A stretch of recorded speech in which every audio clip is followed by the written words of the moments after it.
Jadi tuan-tuan yang dirahmati Allah, yang terakhir saya nak pesan, karena orang yang mencintai sesuatu, dia akan banyak menyebut tentang sesuatu tersebut. Man ahabba syai'an aktsara min dzikrih. Siapa yang suka dengan sesuatu, dia akan banyak menyebut sesuatu itu. Maka orang yang cintakan Rasul akan banyak menyebut tentang Rasulullah sallallahu alaihi wasallam. Maka Nabi kita telah memberikan satu ubat yang paling besar untuk kita elakkan diri kita daripada cabaran yang besar pada akhir zaman ini. Jadi saya tak tinggal tuan-tuan dengan tajuk ni. Nah, tuan-tuan kata saya lari tajuk pula, tak lari tajuk ni. Duk ikut tajuk daripada awal lagi sampai habis. Halah ni saya bagi ubat dia. Apa ubat yang ditinggalkan oleh Rasul untuk kita selamatkan diri kita dengan cabaran akhir zaman ni? Ubat dia apa dia? Ubat dia adalah dengan cara kita membanyakkan salawat kepada Nabi kita Muhammad sallallahu alaihi wasallam. Banyakkan salawat kepada Nabi. Dan ini ramai orang pandang ringan. Dia kata takkan nak salawat saja. Kalau salawat saja, minyak turun kan? Nah, selawat saja minyak turun. Korang turunlah hang punya nafsu. Tuan-tuan, banyakkan selawat kepada Nabi. Jadi, adakan majlis kadang-kadang dalam keluarga kita selawat. Ingatkan anak kita dengan selawat. Ceritakan mereka tentang kelebihan selawat. Jadi, kena buat macam tu. Ada seorang lelaki yang mana setiap hari diceritakan dalam hadis saya. Lahsan habis dah tak habis? Habis dah. Tuan-tuan jangan bimbang. Saya pun lapar ni. Nah. Ada satu cerita Sayyidina Abdullah bin Mubarak radhiyallahu taala anhu, waktu ketika mana selesai beliau tawaf, beliau bersandar di tiang dalam Masjidil Haram menghadap ke arah Kaabah. Karena melihat Kaabah adalah ibadah. Ketika dia tengok Kaabah, dia nampak seorang lelaki sedang bertawaf. Dan mana lelaki ni mengangkat kaki, letak. Lambat jalan dia. Maka Sayyidina Abdullah bin Mubarak terus pergi kepada lelaki tersebut dan tanya kepada dia, apa yang sebabkan kamu jalan lambat ni? Waktu tawaf ni jalan lambat betul? Nah, dahlah tujuh pusingan, kamu jalan lambat pula. Kata dia, saya berselawat kepada Nabi dengan setiap langkahan kaki saya. Setiap langkah saya berselawat kepada Nabi. Dia kata, apa yang menyebabkan kamu buat macam tu? Maka lelaki ni pun cerita. Dia kata, wahai tuan, dulu saya dalam perjalanan bersama dengan ayah saya. Saya dalam perjalanan untuk menunaikan haji. Sampai di pertengahan jalan, kami datang naik kapal laut. Sampai di pertengahan jalan kami berhenti berehat. Ayah saya jatuh sakit dan dia dicabut nyawanya oleh Allah Ta'ala pada malam tersebut. Yang lebih menyedihkan saya, ayah saya bertukar kulitnya menjadi gelap yang segelap-gelapnya. Jadi kulit yang gelap yang menunjukkan bahawa dia ini adalah orang yang mati dalam keadaan su'ul khatimah. Tuan-tuan, orang yang kalaupun kulitnya gelap tetapi dia ni lazimi salawat dan juga kulitnya selalu dibasahkan dengan wuduk dan sebagainya, wajahnya ada nur. Lepas tu kita boleh bezakan muka orang yang Islam yang bukan Islam. Tengok dengan haja nampak riak wajah dia tahu dah kata ni Muslim. Yang ni bukan Islam. Hanya kerana apa? Kerana wuduk. Kerana nur yang ada di wajah tersebut. Jadi tuan-tuan, waktu ketika kata lelaki ni, ketika ayah saya malam tersebut bertukar wajahnya segelap-gelapnya, dan saya tahu kata ayah saya su'ul khatimah, buruk kematiannya. Saya menangis sepanjang malam tersebut di sisi ayah saya, kerana saya bimbang bagaimana nak jawab esok dengan kawan-kawan yang lain yang bersama dengan kami dalam rombongan. Pada malam tersebut, waktu ketika saya sedang menangis, saya tidur, mimpi saya bertemu dengan seorang lelaki yang kulitnya putih kemerah-merahan, memakai pakaian yang segak putih, memakai serban, masuk ke dalam kemah kami, dan kemudian lelaki tersebut menyapu badan ayah saya sehingga bertukar ayah saya menjadi dengan wajah yang sangat cantik dan bercahaya. Saya sangat gembira. Saya kemudian terus pegang kain jubah lelaki tersebut dan saya tanya kepada dia, billahi, demi Allah, tolong bagi tahu kepada saya, siapa kamu? Maka kata lelaki tersebut, kamu tak kenal saya? Kata saya tidak kenal. Ana Rasulullah, kata dia. Saya adalah Rasulullah sallallahu alaihi wasallam. Saya datang kepada ayah kamu pada malam ini untuk memberi syafaat kepada dia. Ya, ayah kamu banyak melakukan kejahatan. Ayah kamu buat silap yang banyak. Tapi ada satu benda yang dia tidak pernah tinggal. Dia tidak pernah tinggal sebelum tidur berselawat kepada aku. Maka disebabkan tu, hari ini saya datang untuk memberi syafaat kepada dia sebelum di akhirat nanti, insya-Allah. Kata lelaki tersebut, mulai malam tersebut, saya berjanji, setiap langkah kaki saya tidak akan letakkan, melainkan saya berselawat kepada Nabi kita Muhammad sallallahu alaihi wasallam. Saya langkah, saya akan selawat kepada Nabi. Saya tak akan basahkan mulut saya melainkan dengan berselawat kepada Nabi sallallahu alaihi wasallam. Lepas tu ada seorang ulama mengatakan bahawa kalaulah seorang mengetahui apa yang ada dalam salawat, maka selepas solat 5 waktu, dia tidak akan lakukan perkara yang lain melainkan berselawat kepada Nabi SAW. Dia tidak akan buat benda lain melainkan berselawat kepada Nabi kita Muhammad sallallahu alaihi wasallam. Sebab tu tuan-tuan yang dirahmati Allah, lazimi salawat. Lazimilah salawat. Karena Nabi kita menyebut dalam hadis, dalam Al-Quran, dalam hadis Nabi kita mengatakan, man shalla alayya wahidatan sallallahu alaihi asyra. Siapa yang berselawat kepadaku sekali, Allah akan berselawat kepadanya 10 kali. Allah berselawat kepadanya 10 kali. Dan kata Nabi, man shalla alayya ashran, siapa yang berselawatku kepada aku 10 kali, sallallahu alaihi mi'ah, Allah Ta'ala akan berselawat kepadanya 10 kali, 100 kali. Dan kata Nabi lagi, man shalla alayya mi'atan, sallallahu alaihi alfa. Siapa yang berselawat kepada aku sehari 100 kali, Allah berselawat kepadanya 1000 kali. Dan kata Nabi SAW dalam hadis, man shalla alayya alfan fi kulli yawmin, fi kulli yawmin alfa marrah, siapa yang berselawat kepadaku 1000 kali sehari, zahamat katifuhu katifi ala babil jannah. Masya Allah. Akan berlaga bahunya dengan bahuku di depan pintu syurga Allah Ta'ala. Maknanya apa dia? Orang yang lazim selawat sehari 1000 kali, dia akan masuk syurga dengan Nabi SAW.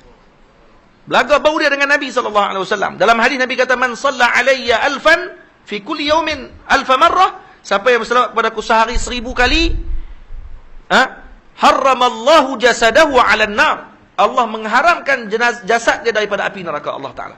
Maksudnya orang yang selawat 1000 kali sehari, dia ni bukan ahli neraka dah tuan-tuan. Sebab tu Allah Ta'ala sebut dalam Quran, ya ayyuhallazina amanu sallu alaihi wa sallimu taslima. Wahai orang yang beriman. Khitab ini, seruan ini kepada orang yang beriman. Maknanya yang berselawat ini confirm beriman kepada Allah. Takkan selawat seorang tadi kepada Nabi melainkan dia ni orang yang beriman kepada Allah. Tuan-tuan nak tahu tuan-tuan beriman ke tidak dengan Allah, hal itu selawat ke tidak dengan Nabi. Kalau tak selawat pun kita selawat juga dalam semayang. Alhamdulillah, ada juga semayang tan tahiyat wajib selawat. Tak selawat tak sah semayang kita. Nak jadikan kita ni beriman kepada Allah. Bagaimana dengan yang tak semayang? Tak semayang dengan tinggal selawat. Weh, tak semayang dengan tinggal selawat. Habis tu tak semayang, insya-Allah dia akan semayang lepas tu. Takkan selawat saja lepas tu tak semayang. Sebab tu ada seorang lelaki yang minum arak, dan kemudian lepas minum arak kena godam, minum arak lagi. Kena godam lagi, minum arak lagi. Akhirnya para sahabat pakai kutuk dia. Pakai laknat dia. Sebagian sahabat kata laknat dia. Laknat dia ni. Memang celaka betul lelaki ni. Asal minum arak, minum lagi. Minum lagi, minum lagi. Lepas kena hukum pun, minum lagi. Maka kata Nabi SAW, bila Nabi dengar ada sebahagian orang yang mencela sahabat ini, yang suka minum arak, Nabi kata, la tal'anhu. Jangan kamu laknatnya. Fa innahu yuhibbullaha wa rasulah. Nah, jangan kamu laknat dia, kerana dia ini adalah orang yang mencintai Allah dan Rasulnya. Masya Allah. Faham tuan-tuan? Jangan tengok kita dengan maksiat seseorang tersebut, kita kata dia ini tidak cinta kepada Allah dan Rasul. Kemudian dia lakukan maksiat tadi, tapi dalam hati dia penuh dengan cinta kepada Allah dan Rasul. Maksudnya nak kembalikan dia kembali kepada Allah, kembali macam mana? Kembalikan dia dengan cinta. Sebab itu tidak ada jalan lain untuk sampai kepada Allah dan Rasul melainkan melalui hub. Melainkan melalui hub. Jadi saya setakat itu dulu. Moga-moga Allah Ta'ala menyelamatkan kita semua pada akhir zaman ini. Kerana kita semua sekarang berada di penghujung zaman dah tuan-tuan. Ini kata guru kami Syekh Ali Jumaah, tanda-tanda akhir zaman yang pertengahan telah selesai. Sekarang kita telah masuk pada tanda-tanda besar akhir zaman.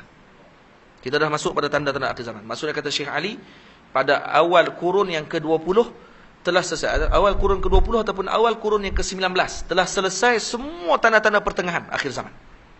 Tanda-tanda pertengahan dah selesai dah sebenarnya. Sekarang sudah masuk pada tanda-tanda akhir kepada akhir zaman. Yang sebelum keluarnya Dajjal, dah ada tanda-tanda dah keluar banyak dah tanda-tanda dah tuan-tuan. Sekarang kita dah ada pada penghujung zaman dah. Dan bagaimana cabaran kita pada waktu sekarang ni? Bagaimana kita nak selamatkan diri kita?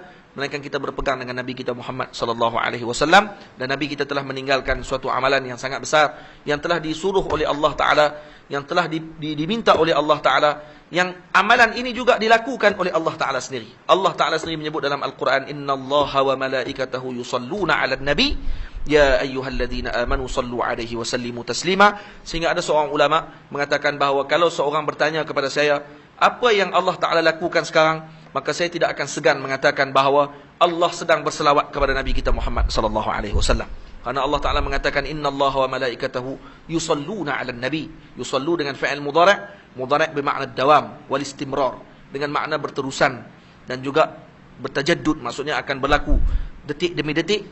Walaupun Allah tidak dikaitkan dengan masa, tapi kalau ditanya kepada kita apakah perbuatan Allah sekarang, maka kata sebahagian ulama, kami tidak akan segan untuk menjawab bahawa Allah berselawat kepada Nabi SAW.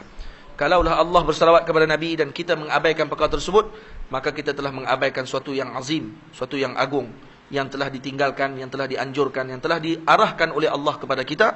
Maka inilah yang akan menyelamatkan kita dengan cabaran akhir zaman ini, insyaAllah. Aqulu qawli hadha astaghfirullahal azim li wa lakum. Saya mohon ampun, mohon maaf kerana panjang bicara saya pada malam ni. Moga-moga tuan-tuan semua dapat mengambil manfaat. Dan yang paling utama pada malam ni, kita balik, jangan tinggal selawat kepada Nabi SAW. Ada soalan? Ada soalan ke? Tak ada soalan apa. Cuma saya nak minta tuan-tuan semua pakat ikut saya ramai-ramai. Ikut saya, kita baca ni ramai-ramai. Jazallah anna sayyidana Muhammadan sallallahu alaihi wasallam ma huwa ahluh. Jazallah anna sayyidana Muhammadan sallallahu alaihi wasallam ma huwa ahluh. Jazallah anna sayyidana Muhammadan sallallahu alaihi wasallam ma huwa ahluh. Tuan-tuan, dalam hadis disebut, siapa yang membaca pada setiap pagi atau setiap harinya dibaca jazallah anna sayyidana Muhammadan sallallahu alaihi wasallam ma huwa ahluh, akan ditulis dengan satu ucapan tersebut oleh 70 malaikat. Yang malaikat tersebut akan letih.